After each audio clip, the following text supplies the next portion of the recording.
of the motion before this Honorable Assembly for a period not exceeding 2 hours. And as we all know, that we have Katwa Kigen and your colleague, so you have a period not exceeding 2 hours. But just to remind you that this is a House of Rules and Procedures, and therefore we expect you more so, because having gone through your submissions that you submitted, to look at our standing orders number 97, so that it will guide you more so if you want to discuss the conduct of the governor or the speaker or any other person whose removal from such office is dependent upon the decision of this assembly. Please be guided, Council Katwa Kigen. And therefore, you have 2 hours. And what is the time, clerk? What? 11:20. Okay. So, hello, Council Kigen, you can proceed. Mr. Speaker, sir, may I start by saying thank you very much for the courtesy and the invite. We very much appreciate, most especially, and to you specifically, the courtesy you have shown us. Secondly, may I, by way of starting, introduce both myself and my colleague. My name is Katwa Kigen. I represent the governor, together with my learned colleague, Mr. Manasseh Tunen. Thirdly, I want to extend a word of appreciation to you, Honorable MCS, for the courtesy of allowing us in here.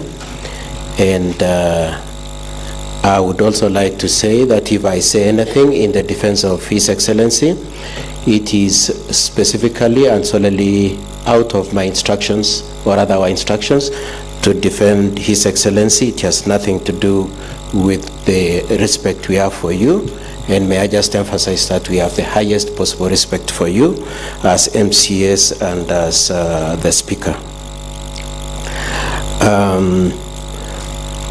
Mr. Speaker, when you introduced the issue, you put the issue of whether the Speaker will be in attendance and whether he's foregoing his option to represent himself. Sorry, that's the governor. Sorry, Governor, Sir Governor, Mr. Speaker. I confirm that the governor was on his way here and would have arrived by now, but when he was on his way, he was given notice that there was an order stopping the proceedings, these proceedings. And in the face of the existence of that order, he went back. However, he still in line with the point that he's not foregoing his right to defend himself. Mr. Speaker, sir, you have already adverted to the fact that we filed his statement and defense and his documents dated 30th September 2024. It is our position, therefore, Mr. Speaker, sir, that in the face of the order, this proceeding should be halted. However, if at the end of the court proceedings and at the end of the judge decides that this matter should come back here, we will be relying on that statement and we will not be foregoing his right to defend himself. Mr. Speaker, sir, may I also just go on record as acknowledging the observations you made at the start of these proceedings, being that you are in receipt of a letter from 16 MCAs, and the effect of which is that out of the 47 MCAs that this honorable plenary ordinarily hosts, there would be only 31 members then, and unless one more walks in, the people, even if the motion were to be discussed, the only number of people who would then be engaging in discussing would be 31. Honorable MCS, we have, speaking for the governor, we have not lost faith in you. We are still expecting that one of the 34, one or more of you in the 31 that are here will oppose the motion. I just want to be cautious so that it doesn't seem like I'm saying that 31 that are here against the governor. I just want to say that I know there are 31 here, and even if it were 100%, it would not master the 2/3 count unless one more walks in. And as a rider, we are still counting on you to disallow the motion. I appreciate from the mover and the seconder that most likely they will vote, and probably then there will be 29 against the two of them.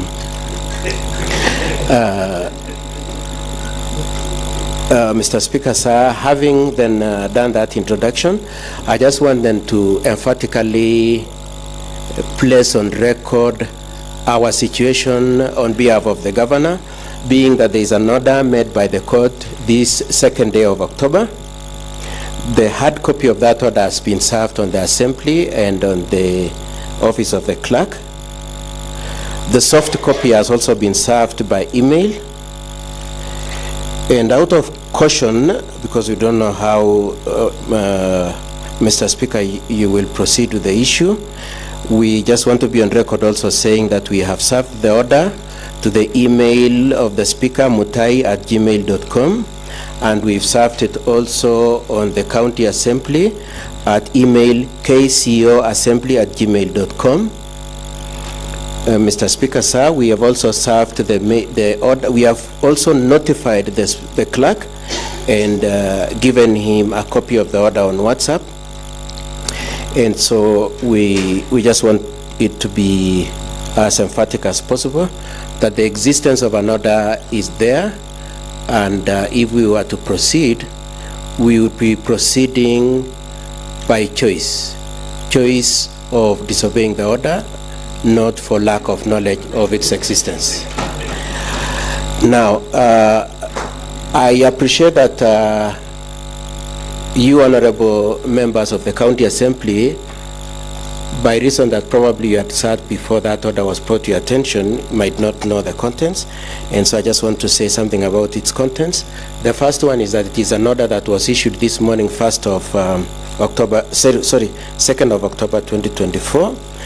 The order, in very specific terms, suspends, and I'm using the words used in the order, suspends and stays, it suspends and stays, debating, considering, and acting on the notice tabled on the 23rd of September 2024, and the motion moved on 24th September 2024 and today. So it suspends and stays, debating, considering, and acting on it. Multiple times the Speaker has pointed out to you, honorable members, that this is a court of record. And then, therefore, there is a certain disadvantage you have as opposed to other people, because if in the face of the fact that an order has been brought to your attention, you proceed, then it should be possible to pinpoint who it is that violated the order. I'm saying that again with the greatest respect. May I also say that the respondents in that petition are, number 1, the county assembly, number 2, the Speaker of the county assembly, and number 3, and allow me, the mover of the motion, Honorable Govn, is the 3rd respondent. We didn't know that you have your friend seconding it. We would have also added him in the in the petition. Okay. Probably 2 last things, Mr. Speaker, then I ask for your directions in the face of the order. The first one, Mr. Speaker, is that just to say something more about the order has been granted against the background of our argument, and probably I'll just highlight 3 of them. The first one, Mr. Speaker, and again I said I am doing this with the greatest respect to everybody here, the greatest possible respect. The first one, Mr. Speaker, is that we have taken issue with you presiding over these proceedings. We have taken the position that you are biased against the governor. Which the council, yes, Mr. Speaker, sir. Please be guided by standing order number 97.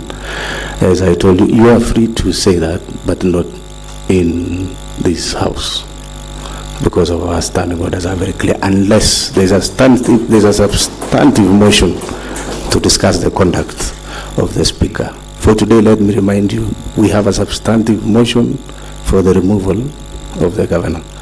But nevertheless, you are free to discuss it elsewhere, but not today in this sitting. Thank you very much, Mr. Speaker. I can see that point is very popular with the MCS.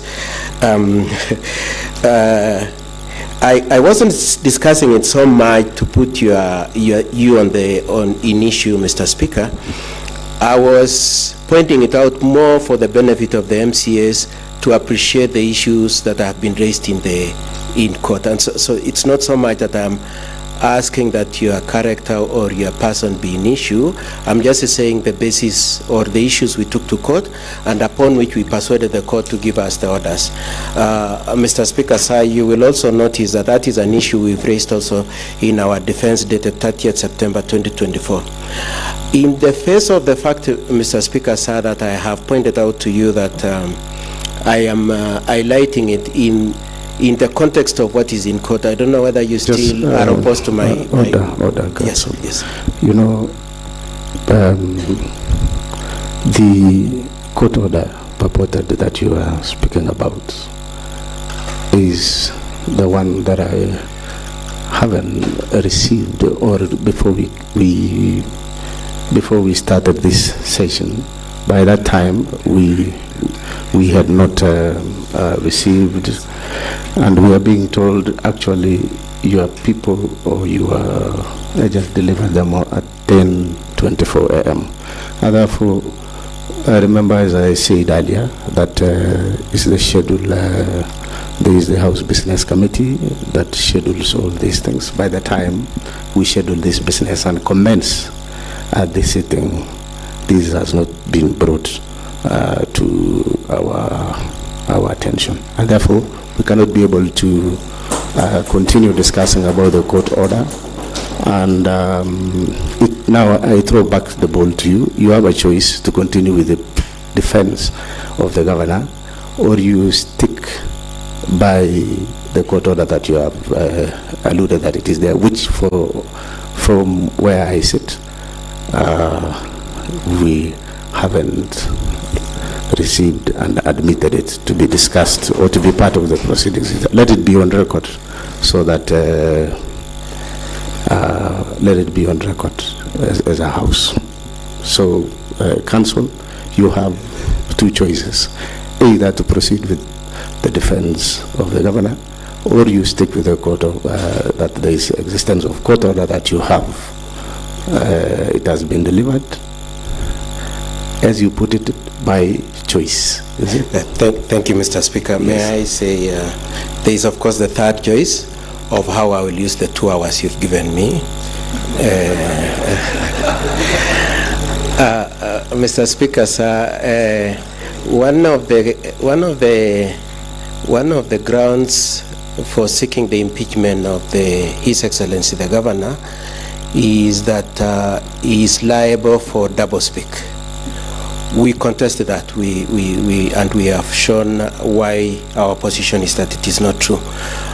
But I'm not saying it so much because of His Excellency the Governor. I'm saying it more for you.